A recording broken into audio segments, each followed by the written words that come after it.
ऊपर नीचे हो गए, ऊपर नीचे हो गए। सासू माँ को ऐसे देखे जैसे नागिन हो गए। कई बार जैसे नागिन को ना वो देखता ना गरुड़, वैसे ही देखा। इसने सब काम बिगाड़ दिया। अब लोग हम पर ताना मारेंगे, लोग हम पर हंसेंगे, लोग कहेंगे हैं इतने गरीब लोग हैं, मिठाई तक नहीं बेच पाए, हमारी बेइज्जती हो जाएगी। बेचारी बहू परेशान। सासू माँ ने सबको बुलाया, बहू ओ बहू देखो मिठाई लेने वाले आ गए, लाओ। मिठाई 5 किलो आई है मायके से। अब क्या दे रहे? सासू माँ ने बीच में कुर्सी पे बैठे बैठे ऑर्डर दिया, जो बहू के घर से मिठाई आई वो ले लेकर के आओ। 500 ग्राम की मिठाई के 100 डिब्बे तुरंत आए। नौकर लेकर के आए, एक एक करके सबको दिया। ये बहू के घर से मिठाई आई, बहू के घर से मिठाई आई। सब लोग आपस में बात करने लगे। कुछ भी कहो, है जरूर जरूर गरीब, पर मन देखो कितना बड़ा है। सबके लिए अलग अलग मिठाई का डब्बा है। बहू का दिमाग खराब हो गया।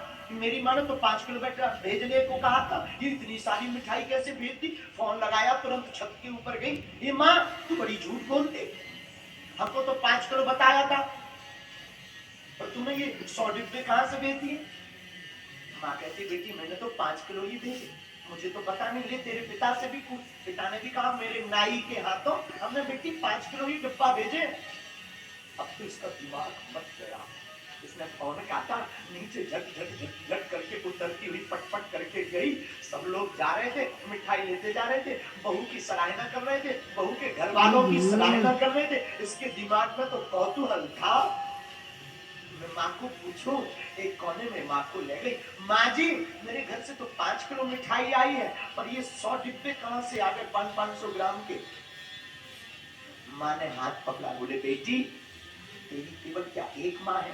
तेरी उस जन्म देने वाली माँ ने तो 5 किलो भेजे हैं, बाकी इस माँ ने तो 45 किलो लेकर के बांटा है। तुम ही तो मेरी बेटी है।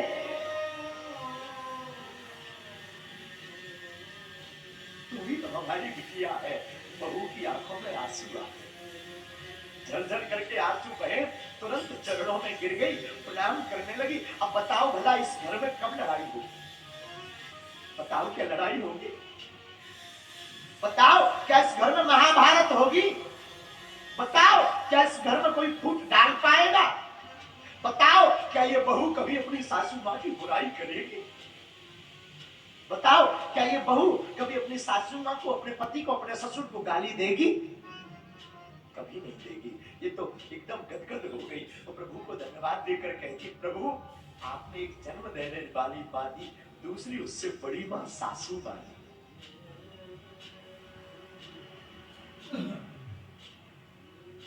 उस दिन के बाद प्रेम पूर्वक रहने लगे। मेरे भाई बाप, घरों की लड़ाइयां छोटी छोटी बात पर मत करना, सॉरी बोल देना, क्षमा करने में कुछ नहीं जाता। क्षमा कर देना, अपने भाई को क्षमा कर देना,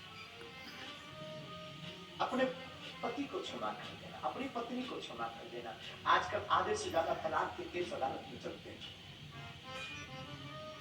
इसका एक ही कारण है, रामचरितमानस नहीं पढ़ी। हम रामचरितमानस को राष्ट्रीय ग्रंथ इसलिए बनवाना चाहते कि अगर कोई रामचरितमानस को पढ़ ले तो घरों की लड़ाइयां बंद हो जाएंगी।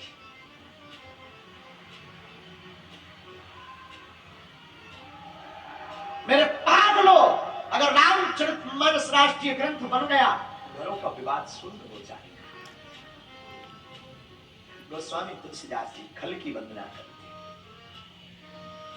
खलहु करहि भल पाए सुसंगु, मिटाए न मलिन स्वभाव अभंगु। खल का मतलब क्या होता? दुष्ट आदमी। एक महात्मा जी बढ़िया अर्थ दे रहे थे खल का। बोले खल का अर्थ क्या होता? बोले खा माने होता जो खाए, और ला माने होता है जो लड़े और खाए, वही खल। लेकिन एक महात्मा जी ने बढ़िया उत्तर और निकाला। बोले खल कौन? बोले जिसका खाए उसी से लड़े वही खल है। गोस्वामी जी खलों की भी वंदना करते हैं। देखो, क्रोध बिना कारण के नहीं आता है, लेकिन जब क्रोध स्वभाव बन जाता है तब बड़ा गड़बड़ होता है। क्रोध आता किसी कारण से, कोई झूठ बोले, छिपाव करे, कपटता करे, गुस्सा आती है। लेकिन जब क्रोध कारण बन जाए तब गड़बड़ हो जाता। मेरे पागलों, क्रोध आना बुरी बात नहीं, पर क्रोध स्वभाव बनाना बहुत बुरी बात है। इसलिए सौम्य रहो। खलों की वंदना गोस्वामी जी करते हैं। आगे गोस्वामी जी कहते, कभी ना हो ना मैं चतुर कहाऊं, ना तो मैं कभी हूं ना हम चतुर हैं। तो फिर आप कौन हो? बोले देखो भाई, हम तो छापने वाले प्रकाशक हैं। रामचरितमानस को हमने छापा, इसके रचयिता तो कोई और है। बोले कौन? रचि महेश निज मानस राखा, उपाय सुसमय शिवासन भाव। इसके रचयिता तो भूत भावन महादेव है, लेकिन उन्होंने छिपा रखी थी रामचरितमानस। गोस्वामी जी कहते उन्होंने छिपाई है, हमने छपाई है। और एक बात और यहां पर हमें याद आ रही, जितने भी यहां पर बैठे हैं, आज जब पत्रकार वार्ता में हम बैठे थे तो एक पत्रकार हमसे पूछ रहे थे, महाराज जी आप चमत्कार करते हो, हमने सुना मन की बात बता देते हो। तब हमने उनको सावधान किया, हमने कहा खबरदार हौस में बात करना, चमत्कार तो बागेश्वर बालाजी करते हैं।